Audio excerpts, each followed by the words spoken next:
वो भूत हैं, भूत प्रेत हैं, वहाँ पे शमशान घाट है।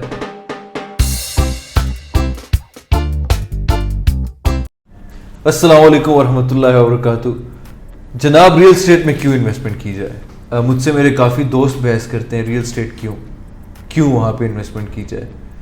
मैंने अपने पास्ट रियल स्टेट के रिकॉर्ड को और मैंने कुछ स्टडी की है, ठीक है, जिसमें मैं अपने कुछ मेजर पॉइंट्स लेकर आया हूँ, जिससे मैं आप लोग के लिए वजाहत करना चाहता हूँ कि रियल स्टेट में क्यों इन्वेस्टमेंट की जाए, वो हमारे प्रेजेंट को और फ्यूचर को कैसे सिक्योर करता है।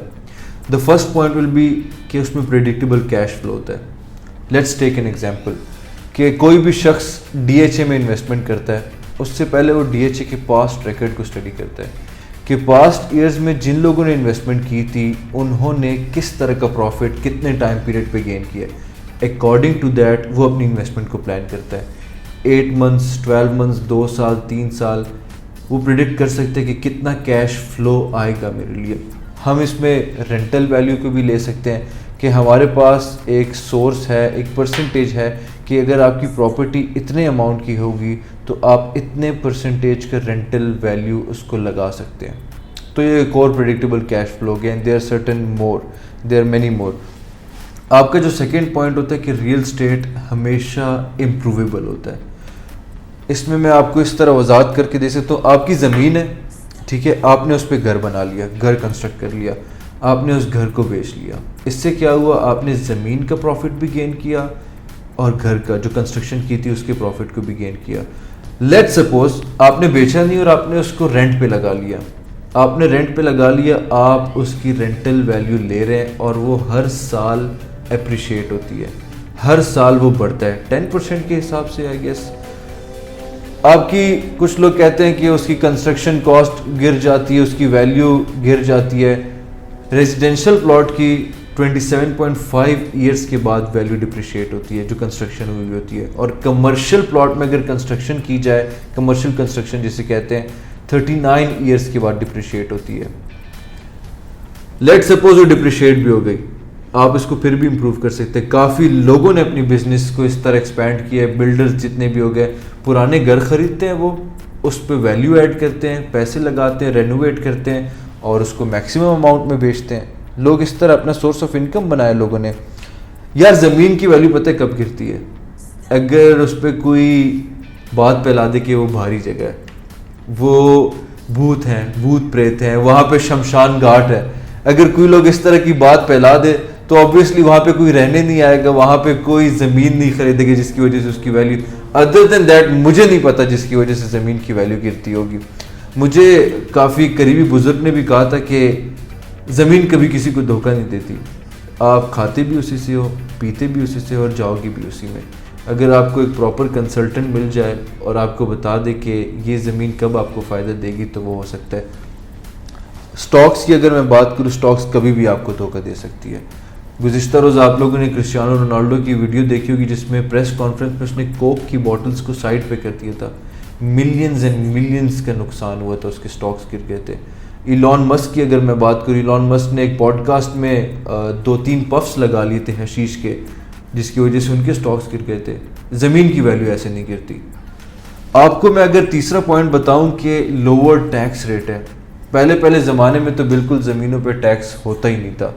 2009 में इन चीज़ों को फोकस किया, ठीक है। कहते थे कि रेजिडेंशियल प्लॉट जो 2000 स्क्वायर यार्ड का है और अपार्टमेंट अगर 2000 स्क्वायर फीट का है उस पे बाय एंड सेल पे आपका टैक्स लगा था। और 2012 पे उन्होंने सीजीटी टैक्स जो कैपिटल गेन टैक्स होता है उस पे फोकस किया। गुज़िश्ता मतलब जो पिछला साल था उसकी अगर मैं बात करूँ, हमारे खान साहब ने, मैं अपने पॉलिटिकल व्यूज़ अगेंस्ट शेयर नहीं करूँगा, उन्होंने एक बहुत खूबसूरत एमनेस्टी स्कीम की थी। उस पर यह था कि आप कोई भी रियल स्टेट की प्रॉपर्टी ख़रीदें, आपसे उस फिस्कल ईयर में जो आपने प्रॉपर्टी ख़रीदी होगी उस पैसों की सोर्स ऑफ इनकम नहीं पूछी जाएगी। जनाब, काफ़ी लोगों ने अपना पैसा काला पैसा सफ़ेद किया। ये कड़वा घूंट हम पी लें तो जितनी जल्दी पी लें अच्छा होगा। अब जून में ये ख़त्म हुआ 2021 में, लेकिन एक और एमनेस्टी स्कीम आ गई हमारे कंस्ट्रक्शन जो बिल्डर्स होते हैं उनके लिए कि दिसंबर 2021 तक आप एफबीआर के अंडर जितनी भी स्कीम्स है कंस्ट्रक्शन की उस पर इन्वेस्टमेंट करते हैं, आपसे सोर्स ऑफ इनकम उस इन्वेस्टमेंट का नहीं पूछा जाता। तो ये डिफरेंट स्कीम्स आते रहते हैं जिस पे आप अपने पैसे को और एक्सपेंड करते हैं।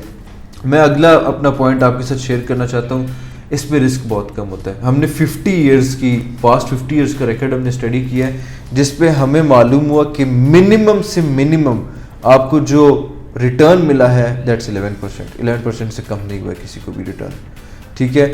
आपकी अगर मैं profit to risk to profit ratio आपकी स्टॉक्स और फॉरेक्स के साथ कंपेयर करूं एज कंपेयर टू देम, ये इसमें बहुत ज़्यादा कम है, रिस्क बहुत कम होता है आपका। नेक्स्ट इन्फ्लेशन, आप लोग को आइडिया होगा कि इन्फ्लेशन काफ़ी ज़्यादा है, रुपीज़ की वैल्यू डी वैल्यू हो रही है, ठीक है। आपके मैं अगर हमारे बहुत करीबी एसडीओ उन्होंने बताया था कि 70s 80s में एसडीओ की पे होती थी 500 रुपीज़।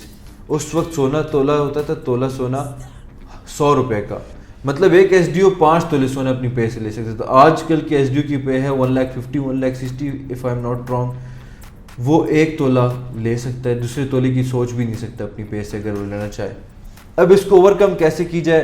50 लाख अगर आज आपके पास पड़े, 3 साल बाद उसकी वैल्यू जाती है 55 लाख 60 लाख, ठीक है। लेकिन अगर आज उस 50 लाख को आप इन्वेस्ट करते हैं, एक प्रॉपर्टी ख़रीदते हैं, 3 साल बाद आपकी बहुत भी बुरी किस्मत हो, उसकी वैल्यू अगर 1 करोड़ तक चली जाती है, तो आपके 40 लाख के हिसाब से आपने इन्फ्लेशन को हिट किया है, ओवरकम किया है। तो रियल स्टेट आपकी इन्फ्लेशन को ओवरकम करने में भी काफ़ी ज़्यादा मदद करती है। द नेक्स्ट पॉइंट इज़ कि आप पैसिव इनकम इस्टेब्लिश कर सकते हैं। पैसिव इनकम में अगेन आपकी रेंटल वैल्यू आ गई, आपकी शॉर्ट टाइम पीरियड की इन्वेस्टमेंट्स आ गई कि आप 8 मंथ्स के लिए इन्वेस्टमेंट करते हैं, हर 8 मंथ बाद उसको लिक्विडेट करते हैं, फिर से इन्वेस्टमेंट करते हैं। तो that's a source of passive income.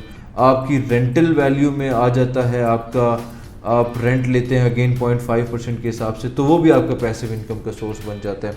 मैं वाइंड अप करने की कोशिश करता हूँ कि इस पे आपके रिटायरमेंट के साथ रियल स्टेट कोइंसाइड करता है। पुराने लोग होते थे, हमारे जो वालिद साहब भी हैं, उनके वालिद साहब, वो एक 25 टाइम्स रूल को अडॉप्ट करते थे। वो क्या था कि वो कहते हैं लेट सपोज आपने 60 इयर्स के एज में रिटायर होना है, तो आप कैलकुलेट करें कि आपके उस साल कितने पैसे आपको ज़रूरत होती है। लेट सपोज आपको 6 लाख ज़रूरत होती है फॉर योर होल ईयर, ठीक है। तो आप उस 6 लाख को 25 ईयर्स के साथ मल्टीप्लाई करें। अगर आपके पास उतनी अमाउंट है, 6 लाख को अगर आप 25 के साथ मल्टीप्लाई करें तो ये अराउंड बनते हैं 1,50,00,000 रुपीज़। अगर आपके पास उस वक्त ये है तो आप रिटायर हो सकते हैं। अब रिटायर तो आप हो गए, उसको आप यूज़ कैसे करें? आप अगर 25 साल तक उसको लगाते रहें वो पैसे ख़त्म हो जाएंगे, लेकिन अगर आप उस 1.5 करोड़ की अमाउंट को रियल स्टेट में इन्वेस्ट करेंगे तो 1.5 करोड़ की प्रॉपर्टी की आजकल जो रेंटल इनकम है 0.5% के हिसाब से वो बनती है 75,000 रुपीज़ पर मंथ, ठीक है। यहाँ पे हमारे DHA में बैक साइड पे DHA 9 टाउन है, उसमें है भी इस तरह। आप 75,000 को 12 मंथ्स के साथ मल्टीप्लाई करेंगे तो ये आपके बनते हैं 9 लाख रुपीज़ एनुअली। तो आप 6 लाख को उधर से भी आपने हिट कर दिया, ओवरकम कर दिया। सेकंड थिंग, आपकी लैंड और प्रॉपर्टी वहीं पे है। 1.5 करोड़ 25 साल बाद कितने का हो जाएगा गॉड नोज। अगर आप प्रिडिक्ट कर सकते हैं तो आपको 100%, 200%, 400% की अप्रिशिएशन भी इसमें हो सकती है। तो गाइज, इस तरह मैं बिलीव करता हूँ कि रियल स्टेट हमारे पास्ट को तो नहीं चेंज कर सकती, लेकिन प्रेजेंट एंड फ्यूचर को सिक्योर कर सकती है। अगर आपके इससे रिलेटेड कोई भी क्वेश्चन हो, इन फ्यूचर इंशाल्लाह मैं रियल स्टेट के साथ स्टॉक को कंपेयर करूंगा और फॉरेक्स को भी कंपेयर करूंगा। Kindly stay tuned. Thank you very much.